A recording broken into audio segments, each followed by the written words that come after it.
Dear scholars, class 12th NCERT biology. आज का मेरा टॉपिक नीट स्कॉलर्स के लिए बहुत इम्पोर्टेंट है।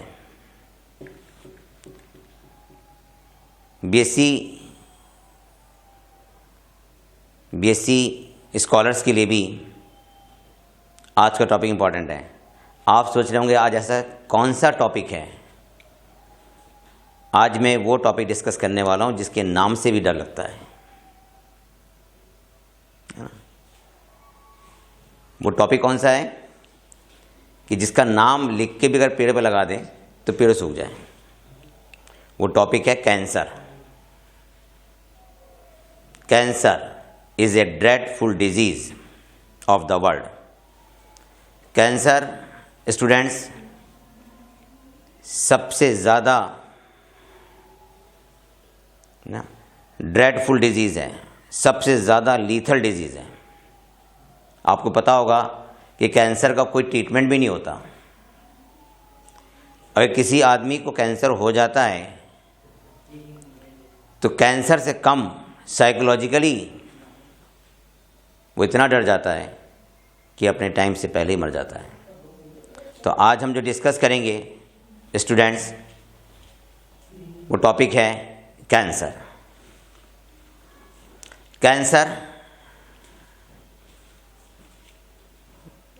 कैंसर सेल को माइलोमा सेल भी कहते हैं। कैंसर सेल को न्यूप्लास्टिक सेल भी कहते हैं। आप नोट कर रहे हैं तो नोट कीजिए। कैंसर सेल को माइलोमा सेल भी कहते हैं। कैंसर सेल को न्यूप्लास्टिक सेल भी कहते हैं। नॉर्मल सेल कैंसर में क्यों बदल जाती है? नॉर्मल सेल का जब डीएनए में अल्टरेशन होता है, डीएनए में एबनॉर्मल चेंजेस होते हैं, तब वो कैंसर सेल में बदल जाती है। कैंसर सेल की प्रॉपर्टीज़ पहले हम डिस्कस करेंगे। तो ओरिजिन ऑफ कैंसर सेल क्या है, ओरिजिन ऑफ माइलोमा सेल क्या है कि नॉर्मल सेल के डीएनए में अल्टरेशन होने पर, है ना, डीएनए में एनोमलस चेंजेस होने से, ठीक है, कैंसर सेल बनती है। देखिए स्टूडेंट्स, ये एक नॉर्मल सेल है। इस नॉर्मल सेल में न्यूक्लियस है। इस न्यूक्लियस के अंदर डीएनए है। नॉर्मल सेल डिवाइड कर रही है। किसी भी रीजन से, किसी भी कॉज से अगर इसके डीएनए में कोई चेंजेस हो जाता है, डीएनए में अल्टरेशन हो जाता है। देखिए डीएनए के इस पॉइंट पर मान लीजिए यहाँ पे क्या हो रहा, अल्टरेशन हुआ, यहाँ पे एबनॉर्मल चेंज हुआ, ठीक है, म्यूटेशन हुआ, तब ये सेल कैंसर सेल में बदल जाती है या माइलोमा या न्यूप्लास्टिक सेल में बदल जाती है। तो एक बात तो स्टूडेंट्स क्लियर हो गई ना कि कैंसर सेल तब बनती है जब उसके डीएनए में कोई ऐसा चेंज हो जाए कि अब वो लगातार डिवाइड करती रहे, तब वो कैंसर सेल में बदल जाती है। कैंसर सेल की प्रॉपर्टी क्या है? नॉर्मल सेल में कांटेक्ट इनहिबिशन होता है। कांटेक्ट इनहिबिशन से अनकंट्रोल्ड सेल ग्रोथ नहीं होती है। नॉर्मल सेल में कांटेक्ट इनहिबिशन की प्रॉपर्टी पाई जाती है। कांटेक्ट इनहिबिशन की प्रॉपर्टी पाई जाती है। लेकिन जब कैंसर सेल बनती है तब ये प्रॉपर्टी ख़त्म हो जाती है और सेल लगातार डिवाइड करती रहती है। एक बार मैं फिर रिवाइज करूं स्टूडेंट्स, नॉर्मल सेल में कांटेक्ट इनहिबिशन की प्रॉपर्टी होती है। इस प्रॉपर्टी के द्वारा सेल्स में अनकंट्रोल्ड ग्रोथ या अनकंट्रोल्ड सेल डिवीज़न नहीं होते। लेकिन जब कैंसर सेल बन जाती है तो उसमें कॉन्टैक्ट इनहिबिशन की प्रॉपर्टी ख़त्म हो जाती है और सेल में अनकंट्रोल ग्रोथ होने लगती है, जिसे हम कहते हैं प्रोलिफरेशन। तो कैंसर सेल लगातार डिवाइड करती है, कैंसर सेल लगातार डिवाइड करती है। देखिए ये एक नॉर्मल सेल है और ये एक मैं कैंसर सेल बना रहा हूँ। देखिए कैंसर सेल और नॉर्मल सेल के डिफरेंस को थोड़ा सा डिस्कस करते हैं। देखिए नॉर्मल सेल में कॉन्टैक्ट इनहिबिशन की प्रॉपर्टी इसमें है, इसमें कॉन्टैक्ट इनहिबिशन की प्रॉपर्टी नहीं है। जिसमें ये प्रॉपर्टी ख़त्म हो गई तो इसमें अनकंट्रोल्ड, ठीक है, अनकंट्रोल्ड डिवीज़न या ग्रोथ शुरू हो जाती है, ठीक है, ये शुरू हो जाती है। दूसरा देखिए, इसका न्यूक्लियस एनलार्ज हो जाता है, न्यूक्लियस बिकम एनलार्ज, इसका न्यूक्लियस नॉर्मल सेल से काफ़ी बड़ा हो गया, है ना। इसमें गोल्जी बॉडी की संख्या कम हो जाती है। इसमें एंडोप्लाज्मिक रेटिकुलम है, इनकी संख्या बढ़ जाती है। लाइसोसोम की संख्या इंक्रीज हो जाती है। इसमें माइटोकॉन्ड्रिया हैं ना, तो माइटोकॉन्ड्रिया स्वेल कर जाते हैं, और क्रिस्टी की संख्या कम हो जाती है। ठीक, क्रिस्टी के नंबर क्या होते हैं, संख्या इनकी कम हो जाती है। कंटिन्यूअस डिवाइड करने लगती हैं, मतलब इनमें प्रोलिफरेशन होने लगता है। प्रोलिफरेशन मीन्स स्टूडेंट्स कि लगातार सेल डिवाइड कर रही है, ठीक है। इसमें पैथोजेनिक साइटोप्लाज्मिक इंक्लूजन्स स्टोर हो जाते हैं, पैथोजेनिक साइटोप्लाज्मिक इंक्लूजन्स स्टोर हो जाते हैं। राइबोसोम, है ना, राइबोसोम पॉलीराइबोसोम के रूप में दिखाई देता है, ठीक है। राइबोसोम इसमें पॉलीराइबोसोम के रूप में दिखाई देता है, ठीक है, पॉलीराइबोसोम के रूप में, क्योंकि राइबोसोम एक जगह के इकट्ठे हो जाते हैं, पॉलीराइबोसोम बन जाता है।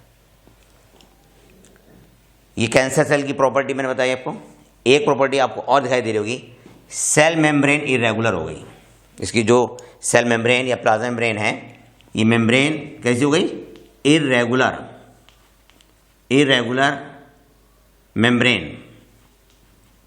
मेम्ब्रेन हो जाती है, ठीक है। जब कैंसर सेल बनती है तो बनने का काज है इसका डीएनए में एबनॉर्मल चेंजेस। अब तो याद हो गया होगा ना, कैंसर सेल का न्यूक्लियस बड़ा हो जाता है, एनलार्ज न्यूक्लियस। इसके साइटोप्लाज्म में पैथोजेनिक इंक्लूजन्स स्टोर हो जाते हैं। माइटोकॉन्ड्रिया स्वेल कर जाते हैं, माइटोकॉन्ड्रिया क्रिस्टी की संख्या कम हो जाती है, लाइसोसोम की संख्या बढ़ जाती है, एंडोप्लाज्मिक रेटिकुलम की संख्या बढ़ जाती है, गोल्जी बॉडी की संख्या कम हो जाती है, ठीक है। और लगातार प्रोलिफरेशन होता है। इसमें प्रोलिफरेशन मतलब होता है कि कंटिन्यूअस सेल डिवीज़न, बहुत स्पीड के साथ जब सेल डिवीज़न होता है तो उसे कहते हैं प्रोलिफरेशन। मतलब सेल डिवाइड हो रही है लेकिन सेल किसी फंक्शन के लिए, है ना, चेंज नहीं हो रही है, सिर्फ लगातार डिवाइड हो रही है। कैंसर सेल या माइलोमा सेल या न्यूप्लास्टिक सेल इमोर्टल होती हैं। इमोर्टल क्यों होती हैं? कैंसर सेल इमोर्टल होती है क्योंकि इसमें एपोप्टोसिस सिग्नल नहीं आता, नो सिग्नल, इसमें सिग्नल नहीं आता, नो सिग्नल ऑफ एपोप्टोसिस। इसमें डेथ प्रोग्राम का जो सिग्नल होता है वो नहीं आता, मतलब एपोप्टोसिस सिग्नल नहीं आता है इसमें। ये मेरा टॉपिक चल रहा था कैंसर सेल, लेकिन मुझे यहाँ पे एक बात याद आ गई। माइलोमा सेल का कोई सिग्निफिकेंस है? माइलोमा सेल से कैंसर तो हो रहा है लेकिन इसका एक सिग्निफिकेंस भी है बायोटेक्नोलॉजी में।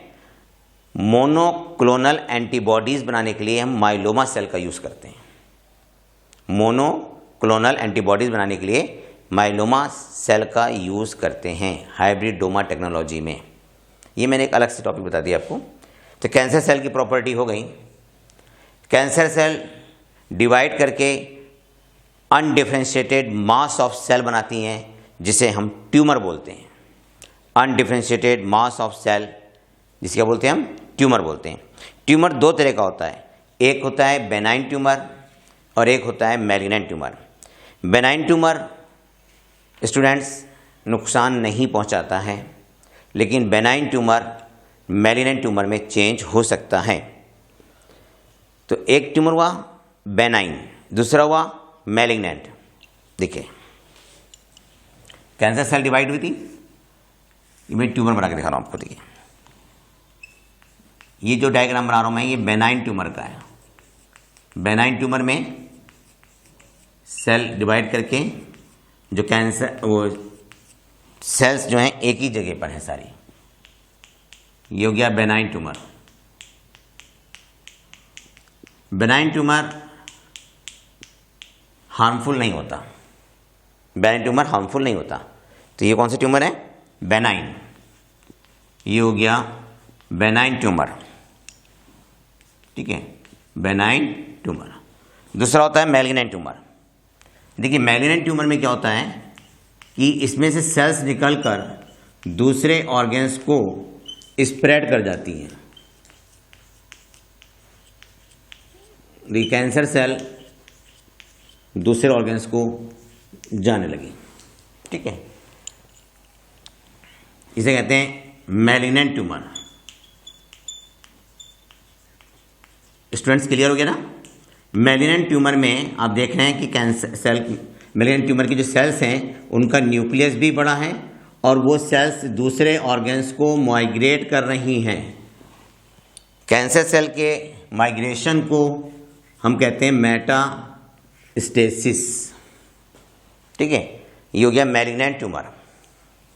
तो दो तरह का ट्यूमर था, एक बेनाइन और एक है मैलिग्नेंट ट्यूमर।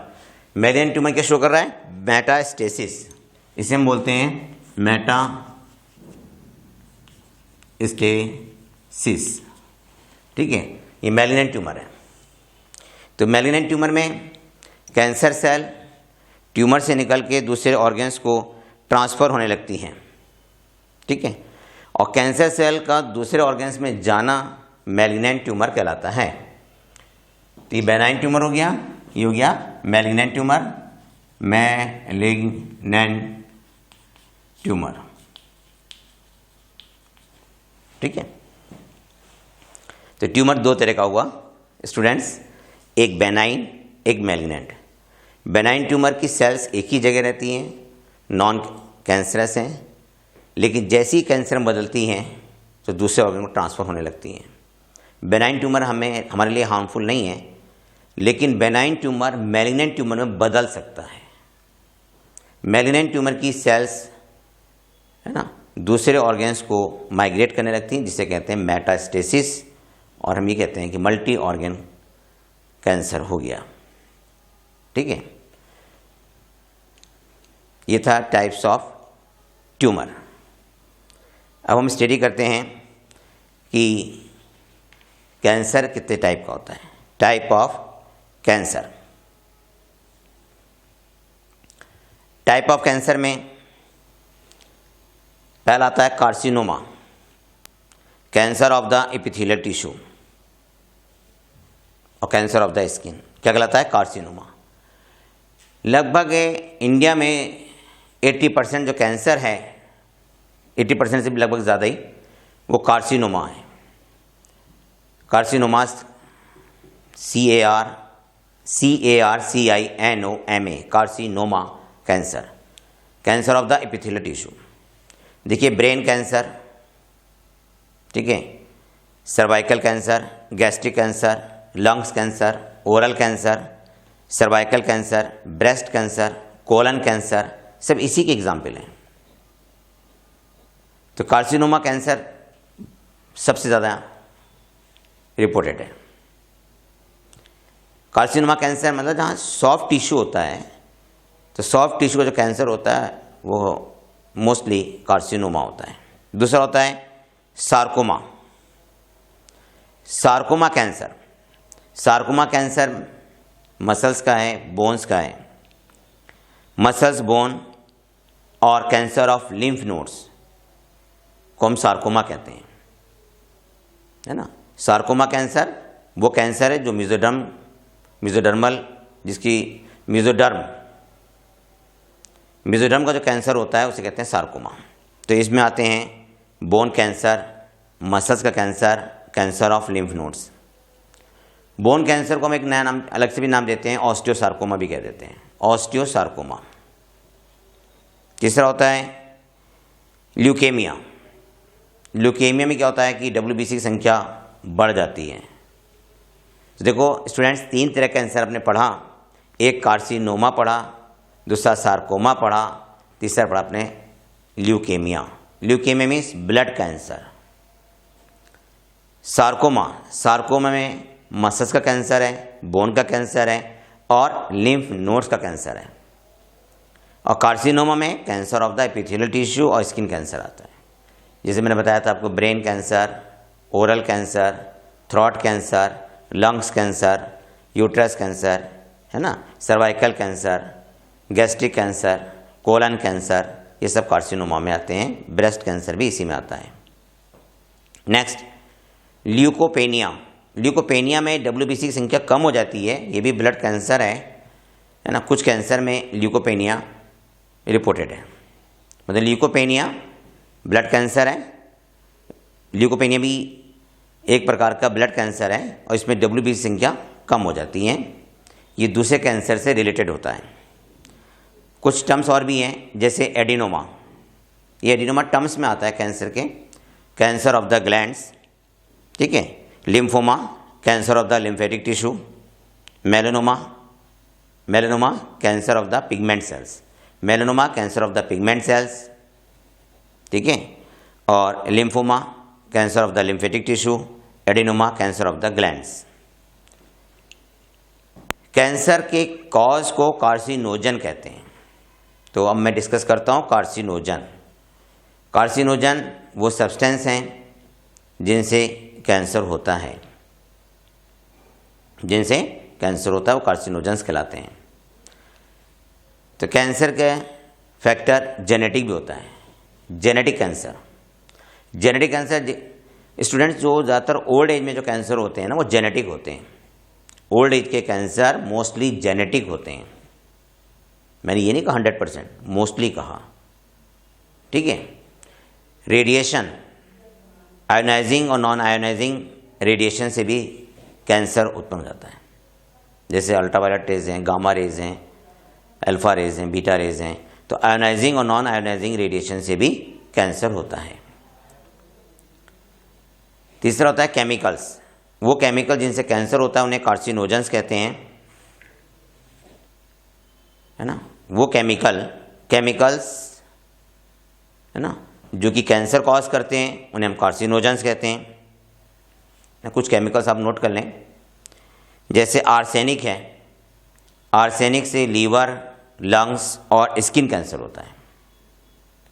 आर्सेनिक से लीवर, लंग्स और स्किन कैंसर होता है। बेंजीन से ब्लड कैंसर है, बोन मैरो का कैंसर है। बेंजीन से ब्लड और बोन मैरो कैंसर होता है। वाइनिल क्लोराइड से लीवर का कैंसर होता है। डाई एथाइल एस्टेबेस्ट्रॉल से वेजाइनल कैंसर होता है। डाई एथाइल एस्टेबेस्ट्रॉल से कौन सा कैंसर होता है? वेजाइनल। स्पेलिंग से कर लें, DIETHYLSTEBESTEROL। एस्बेस्टस से लंग्स कैंसर होता है। कैडमियम ऑक्साइड, ये क्वेश्चन बहुत आता है, कैडमियम ऑक्साइड से प्रोस्टेट ग्लैंड का कैंसर होता है। कैडमियम ऑक्साइड से प्रोस्टेट ग्लैंड का कैंसर होता है। एफ्लाटॉक्सिन से लीवर कैंसर होता है। निकिल और क्रोमियम कंपाउंड से निकिल और क्रोमियम कंपाउंड से लंग्स और लैरिंग्स का कैंसर होता है। ऑन्कोजेनिक वायरस, ऑन्कोजेनिक वायरस उन्हें कहते हैं जो कैंसर काज करते हैं, उन्हें ऑन्कोजेनिक वायरस कहते हैं, है ना। ऑन्कोजेनिक वायरस जो कैंसर काज करते हैं उन्हें ऑन्कोजेनिक वायरस कहते हैं। जैसे राव सार्कोमा वायरस है। हेपेटाइटिस बी, इसका जेनेटिक मटेरियल डीएनए होता है, इससे लीवर कैंसर होता है। हेपेटाइटिस सी से इसका जेनेटिक मटेरियल आरएनए है, इससे भी लीवर कैंसर होता है। और ह्यूमन पेपिलोमा वायरस है ना, इससे सर्वाइकल कैंसर होता है। Human T cell leukaemia virus, इससे टी सेल का ल्यूकेमिया होता है। वो जीन्स जिनसे कैंसर होता है उसे हम ऑन्कोजीन कहते हैं, है ना। ऑन्कोजीन को हम रिप्रेजेंट करते हैं CONC। ये ऑन्कोजीन, ये क्वेश्चन एक बार नीट में आया था कि कैंसर के जीन को कैसे लिखते हैं, तो C-ONC कैंसर जीन को लिखते हैं। तो कैंसर जेनेटिक हो सकता है, कैंसर वायरस से हो सकता है, कैंसर पोल्यूटेंट से होता है, पोल्यूटेंट मीन्स केमिकल से होता है, ठीक है स्टूडेंट। एक कॉज और भी है कैंसर का, फिजिकल इरिटेशन। अगर हम फिजिकल इरिटेशन मतलब हमारे टिश्यू अगर इरिटेट होते हैं तब भी कैंसर हो जाता है। जैसे कैनाइन टीथ है या टीथ में कोई टीथ शार्प हो गया है, बार बार टंग को डैमेज कर रहा है, तो टंग कैंसर हो सकता है। कश्मीर में बहुत से लोग क्या करते हैं कि अंगीठी में, है ना, कोयले जला के रूम के टेम्परेचर को वार्म करते हैं, रूम टेम्परेचर बढ़ाते हैं, तो उससे भी कुछ लोगों को इरिटेशन होता है और कैंसर हो जाता है। उसे कंगरी कैंसर कहते हैं, कंगरी कैंसर। ये थे कैंसर के कॉज, ठीक है। अब कैंसर के सिम्टम्स क्या हैं? सिम्टम्स देखिए, बॉडी के किसी भी पार्ट में अगर लंप या सिस्ट बन जाती है तो कैंसर हो सकता है, जिसको हम आम भाषा में ट्यूमर बोलते हैं। लंप, सिस्ट या ट्यूमर का बनना। अनएक्सप्लेन्ड वेट लॉस, अगर वज़न कम हो रहा है, वेट कम हो रहा है, जिसका कोई रीज़न नहीं पता चल पा रहा है, तो कैंसर हो सकता है। प्रोलॉन्ग कफ, लंबे समय तक कफ है, लंबे समय तक कफ चल रहा है और उसका रीज़न नहीं पता चल पा रहा है, कैंसर हो सकता है, ठीक है। डिफ़िकल्ट स्वेलिंग ऑफ फूड, अगर फूड को निगलने में दिक्कत हो रही है तब भी प्रॉब्लम हो सकती है, कैंसर हो सकता है। वुंड्स, कहीं चोट लग जाती है और वो ठीक नहीं हो रही है, अगर वुंड्स लंबे समय तक ठीक नहीं हो रहे हैं तो कैंसर हो सकता है। Unusual bleeding from any organ, किसी भी ऑर्गन से अनयूजुअल ब्लीडिंग शुरू हो गई है तो कैंसर हो सकता है। मोल्स में अचानक चेंजेस आने लगे, मोल्स में, वार्ट्स में चेंजेस हो रहे हैं, कैंसर हो सकता है। डाइजेशन नहीं हो पा रहा और लंबे समय से डाइजेशन नहीं हो रहा है ना, मे भी पॉसिबल है कि कैंसर हो सकता है। ये मैंने आपको कैंसर के सिम्टम्स बताए, है ना। देखिए क्या थे सिम्टम्स?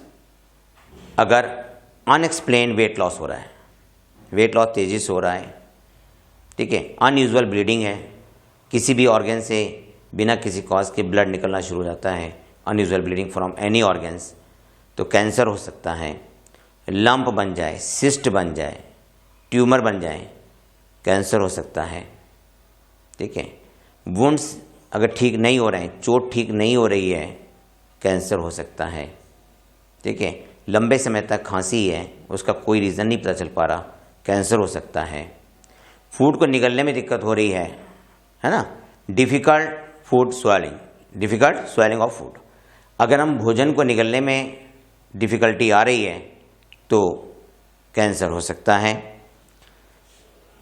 वेट लॉस मैंने बता दिया, उससे भी अगर अचानक वेट लॉस हो रहा है तो कैंसर हो सकता है। ये कैंसर के सिम्टम्स थे। ये तो क्लिनिकल सिम्टम थे। लैब डायग्नोसिस अगर हम देखें कि कैंसर है या नहीं है, तब उसके लिए हम बायोप्सी करते हैं। बायोप्सी में हम कैंसर सेल की स्टडी करते हैं। अगर कैंसर सेल दिखाई दे रही है बायोप्सी में, इट मीन्स कैंसर है, और यही कन्फर्म टेस्ट है। इसके अलावा FNAC टेस्ट करते हैं। FNAC टेस्ट में जहाँ कैंसर होता है, ट्यूमर होता है, वहीं से उसका ब्लड निकालते हैं 3-4 जगह से, और उसमें कैंसर सेल को देखते हैं। FNAC कहलाता है वो टेस्ट।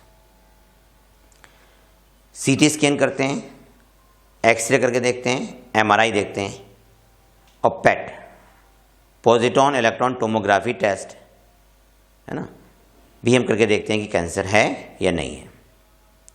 एक्सरे अल्ट्रासाउंड से भी कैंसर का पता चल जाता है। ये कैंसर की डायग्नोसिस हो गई, लेकिन जो कंफर्म डायग्नोसिस है वो कौन सी है? बायोप्सी है। वो कंफर्म कौन सी है? बायोप्सी है। कैंसर के आप सिम्टम पढ़ चुके, डायग्नोसिस पढ़ चुके, है ना। अब हम डिस्कस करते हैं कैंसर का ट्रीटमेंट। कैंसर का ट्रीटमेंट जैसे ही पता चले कि यहाँ ट्यूमर है, अब वो मैलिग्नेंट में हो सकता है, तो फ़ौरन सर्जरी कर दी जाती है। तो पहला ट्रीटमेंट होता है सर्जिकल। दूसरा है कीमोथेरेपी। कैंसर के पेशेंट को हम एंटीबायोटिक देते हैं, है ना, वो कहलाता है कीमोथेरेपी। अल्फा इंटरफेरॉन भी कैंसर के पेशेंट को दिए जाते हैं, ठीक है। इम्यूनोथेरेपी ये भी कैंसर पेशेंट को दी जाती है। तो एक सर्जिकल हो गया, और कीमोथेरेपी हो गई, इम्यूनोथेरेपी हो गई। अल्फा इंटरफेरॉन कैंसर के पेशेंट को दिया जाता है। कैंसर के पेशेंट को विनसिस्टिन एक ड्रग होती है ना, ये भी एंटी कैंसर ड्रग है, जो हम ख़ासतौर से ब्लड कैंसर वाले पेशेंट को देते हैं। तो डियर स्टूडेंट्स, ट्रीटमेंट क्या था? ट्रीटमेंट में आप लिखेंगे कीमोथेरेपी, सर्जिकल या सर्जरी, इम्यूनोथेरेपी, और अल्फा इंटरफेरॉन हम कैंसर के पेशेंट को देते हैं। स्टूडेंट्स, यहाँ पे ये टॉपिक कंप्लीट होता है। कैंसर इम्पॉर्टेंट होता है, अक्सर इसके क्वेश्चन आते हैं, तो आप इसको याद करेंगे। और मेरी वीडियो लेक्चर को आप लाइक भी करें और चैनल को सब्सक्राइब करें। डियर स्टूडेंट्स, मेरे टॉपिक्स को ढूंढने के लिए यूट्यूब पर आप जैदी सर टॉपिक से पहले या बाद में लगाएंगे तो ईजिली आपको सर्च हो जाएगा। Thank you, wish all the best.